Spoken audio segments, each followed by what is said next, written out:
Hey, Runners Playground. Tonight we are chatting you through everything speed.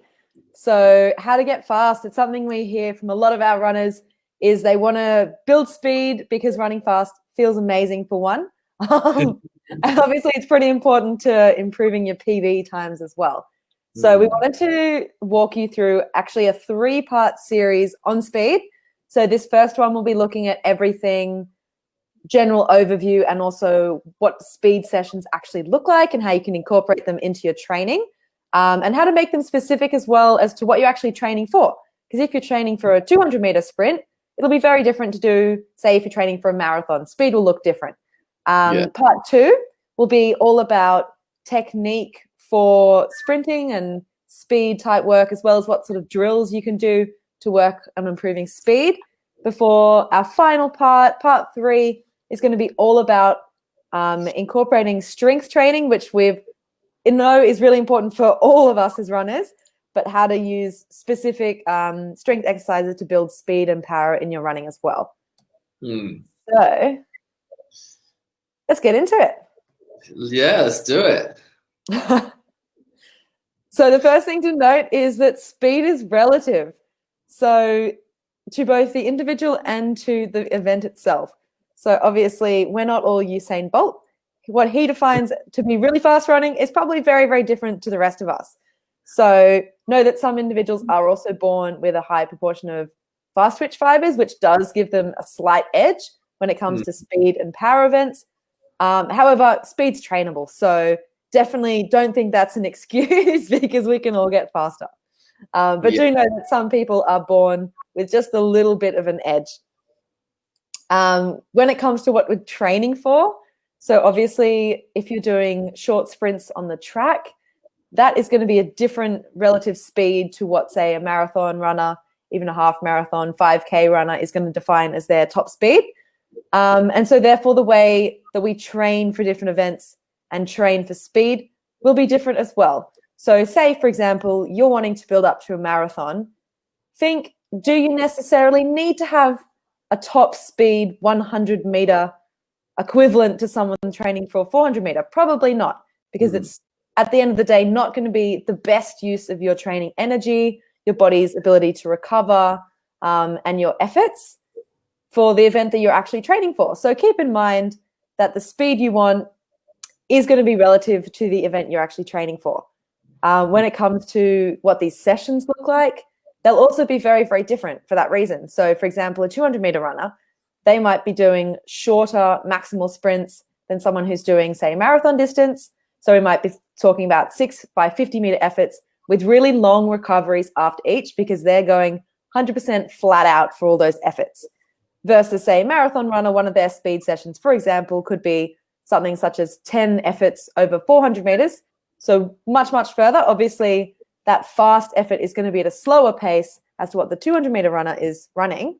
And their recovery is most likely going to be shorter because that runner, whilst they do need speed, they also need to be building that speed endurance capacity as well because their total race distance is obviously, I don't know what the maths is on that, but much, much further. Let's go with that. Anything to add on that one, Mike? No, I think you really hit it on the head when you said that they were building speed endurance for these longer events. So, when we're talking about speed tonight, we're looking at not only the short distances, but also how can we get faster over the longer distances. And because it is a longer distance, you use actually different energy systems. So it's a completely different type of training in many ways. And that speed endurance piece is a really, really important component of it, which is basically working on a number of things, but how long can you maintain that high level speed for over the race? Yeah, definitely. Yeah, the energy systems is also an interesting one to look into because someone doing a all-out sprint will actually be using a different energy system. Say if they're sprinting for 10 seconds all out, once you hit 10 seconds, the energy system they'll be using as ATP will be totally used up. So you won't be able to use the same energy system if you're doing, say, a full 3-minute as fast as you can effort. So it's why it's important to tailor our speed sessions to the distance we're actually training for. Exactly. And when we do those longer distances over the 10 seconds, because all of a sudden we have to use other energy sources to produce energy, to produce the ATP, as a byproduct of that is very often lactic acid. So a term that we commonly talk about is this lactate threshold, which is a big component of speed work for longer distance runners, is actually working on their lactate threshold, which is their body's ability to endure the buildup of lactic acid. Which is why these sessions hurt so much, because I think from a really basic level, if you've done these sessions, you know that your legs and your lungs and absolutely everything is on fire. So that's what we're talking about here. Yeah. So I think, just one of the most common mistakes that we see when people want to increase speed is that they think if they want to get faster, for example, at a 5K, they need to just go out and run the 5K every day. And over time, they'll get faster at it.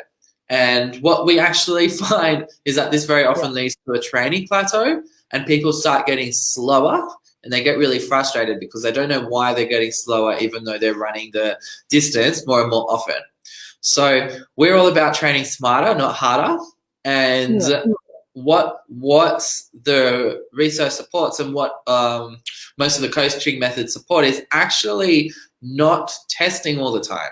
So say, for example, you're training for a 5K, you want to get faster over 5K distance. You're still going to incorporate long, slow aerobic runs into your week. So you're building a bigger aerobic base. However, you're also going to have a particular focus on these faster interval / tempo / fartlek / speed sessions that are at a shorter distance than race pace.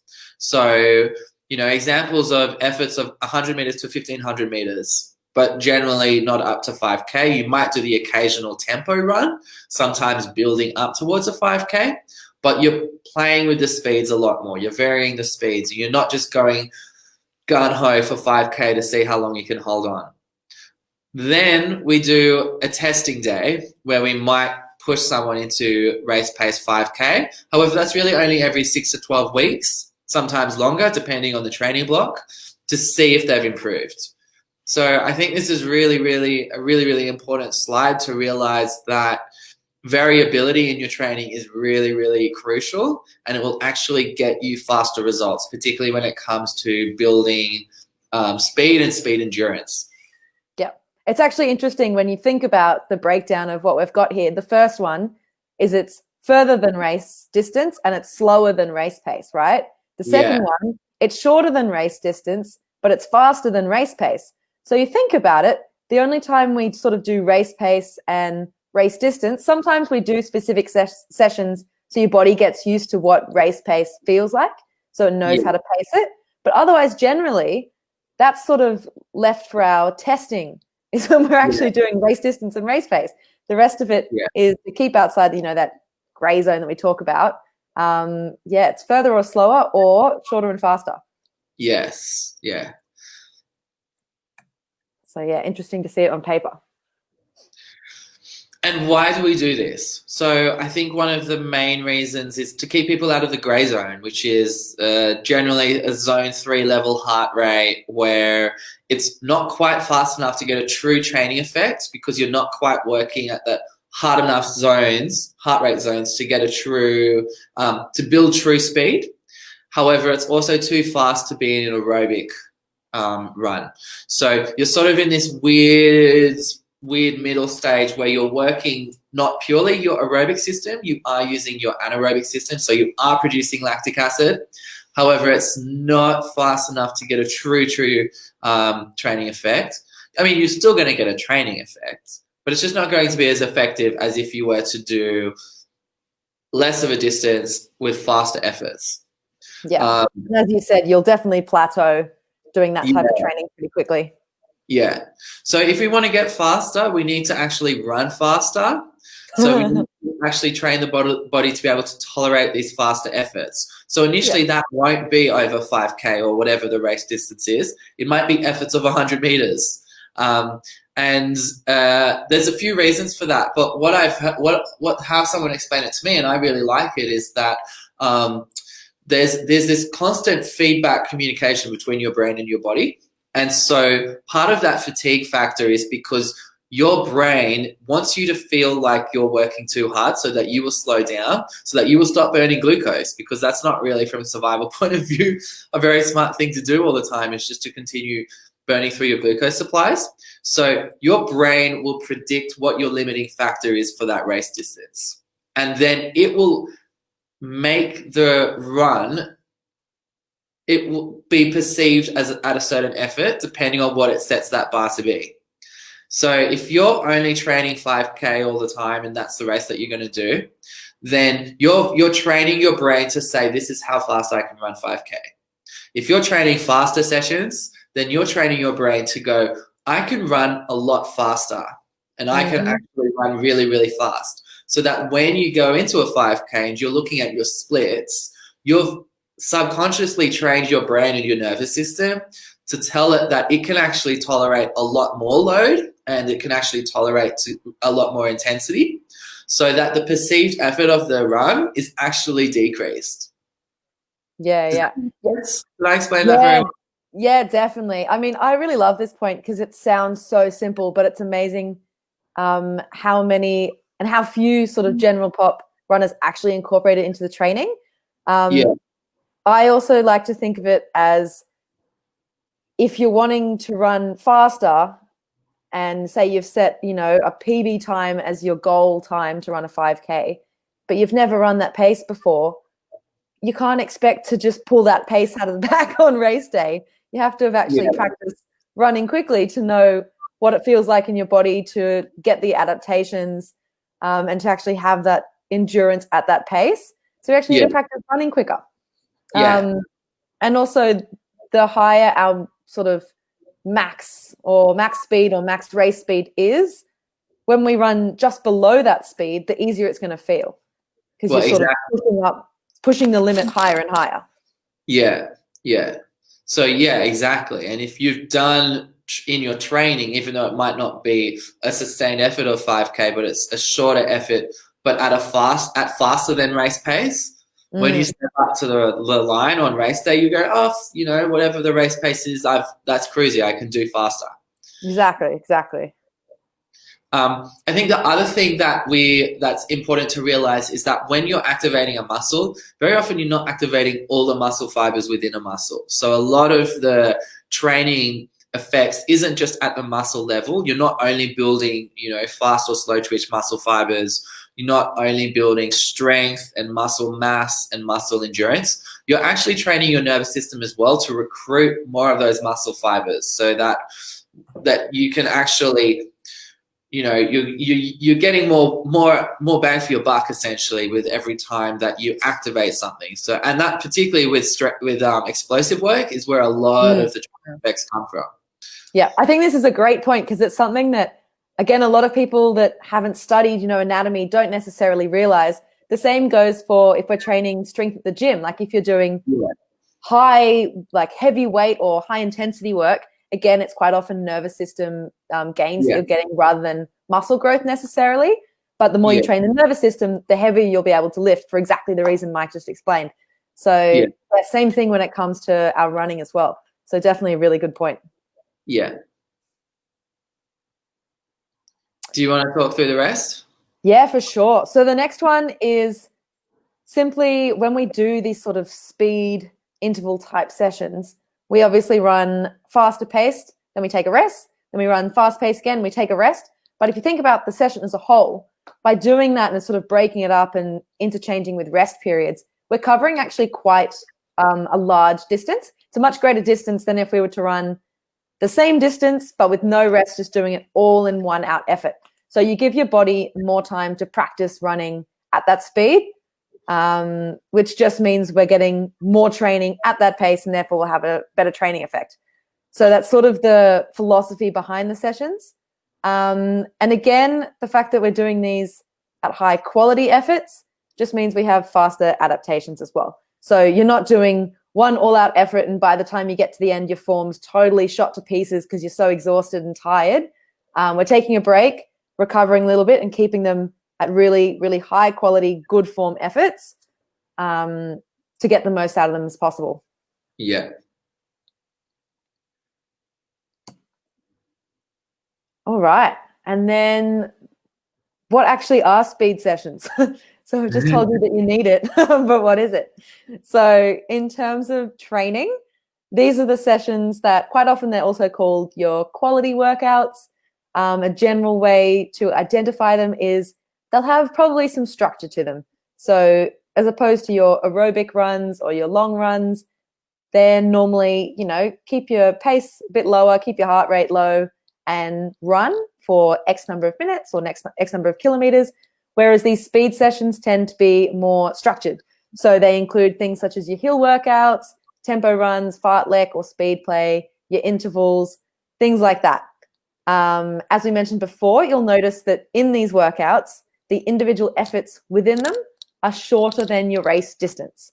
So whilst, say, an interval session might cover a total of, say, potentially 4 to 6 Ks, and you could be training for a 5K, all of those efforts within that session will definitely be shorter in that instance than the actual race distance. So it's broken up, essentially. And as we mentioned before, you're running faster than your current race pace to hopefully be able to run at a faster future race pace is the whole idea of these sessions. So just to talk through a couple of them quickly and why we do them. Hills, I love hills. I think hills are absolutely amazing, not only for developing our power while running, but also working on technique. It's very hard to overstride when running up hills. Running downhill, it's easy to overstride, but if we're talking about uphill running, very hard to overstride. So it's great to practice that. It's great to practice our knee drive as well. So with the incline, you're almost forced to drive your knee really high, which is exactly what we want to be doing when we're running at faster speeds. And it's also really great for working on our arms as well. So you can really practice driving your elbows back to help you drive up the hill and taking all those little points onto flat ground to hopefully transition the technique over there as well. You're also forced to land a bit more on your forefoot when you're going up a hill as well. So it's just more practice for that as well. Only thing to note is you do actually... Right.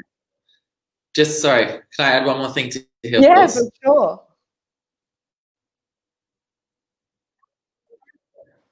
So they've done some studies looking at glute activation, and I know a lot of runners have been told they have sleepy glutes. And they've shown that the step-up machine at the gym actually has the highest amount of glute activation of all the things at the gym. So the same thing sort of relates to uphill running. For those of you with sleepy glutes, adding some hill sessions and particularly uphill running sessions will really help get those glutes working for you. Yeah, awesome. I'd say the only other sort of muscle group to note on hills is you'll probably notice your calves a bit more as well. So you might pull up with sore calves the next day, and quite often that is because you're almost forced to land more on the forefoot, which incorporates those muscles a bit more. So something to notice. But yeah, amazing for working on our speed and power. We've also put here downhill sessions. So downhill sessions aren't used very often because they are quite hard on the body, but they can be really, really great for working on developing quick leg turnover. So we know that sprinters have quite often quite a very high cadence, because we all know that to run fast, you either need to go further with each step or take more steps. So if you can do a bit of both, great, you'll run quick. So in order to work on the leg turnover, you don't want a very steep downhill. It just wants to be a slight downhill for these, and maybe only sort of 50 to 100 meters, doesn't need to be very far. But you'll notice that with the slight downhill, you're forced to, your legs move more quickly. So it's just a really great practice to get your legs cycling over quickly, and again, translate that to then on the flat. So quite often people do these as you might do 50 to 100 meters, slight downhill, which then becomes flat, to then run 100 meters onto the flat and trying to keep the same leg turnover speed. So you're just trying to practice moving your legs over quickly so that we've got our power from going uphill, which will translate to further with each step. But these downhill sessions, we're taking more steps per minute. Put them two together and that's faster. Mike, do you want to chat through these two? Sure. So very often with these faster sessions, you're working harder. Well, not very often, always, if you're doing it properly, you're working higher heart rate zones. So you need longer recoveries. So in between each effort, it can generally be anywhere from 2 minutes up to 10 minutes, sometimes even longer, depending on how fast you're going and which energy systems you're recruiting and how hard you're working and all those sorts of things. So don't skimp on the recovery, because remember, it's all about the quality of the effort, and really, give yourself adequate recovery between each hard effort. And very often coaches will give you recovery times as a guide. However, I also like to tell people to actually be checking their heart rate so that it's generally dropped back to, doesn't have to be normal, but it's generally dropped significantly before they go into the next effort. Because you'll recover slightly differently from these sessions. I also think it's much longer than you think you need on these. Yeah. I think a lot of people are used to doing sort of almost like HIIT style workouts, say from your general gym, Les Mills type session with really short recoveries. And that's totally fine, but very, very different focus from all out sprints. So you might even feel lazy in these sessions because you go really hard for not really that long period of time, and then you take a really long rest. So I remember starting these myself thinking, oh my God, I've run 10 times in 45 minutes. I have done nothing, which is so not true. You've worked your body really, really hard. So definitely don't underestimate the rest required here, is all I'd say on these. Yeah.